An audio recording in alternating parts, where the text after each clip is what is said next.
So let me show you how to clean the speaker of your OnePlus Nord CE6 or CE6 5G.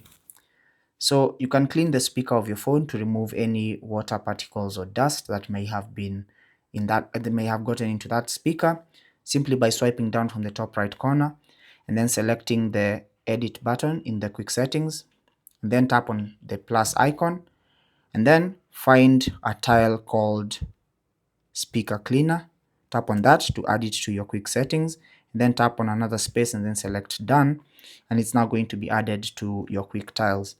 Now to clean your speaker, simply tap on this and it's going to launch this speaker cleaner, and once you tap on start, it's going to play a sound that vibrates the speaker to clean out dust and water. The sound might be loud, so you may have to bear with me, but once you tap on start, that's the sound.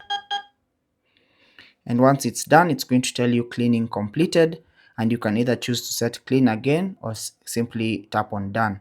So if you want to clean for best results, you need to ensure that your speaker is facing downwards and that you increase the sound of that volume so that you can have the best cleaning results. But that's basically how to clean the speaker of your OnePlus Nord CE6 or CE6 5G to remove dust and water from it. Thanks for watching. Take care and God bless.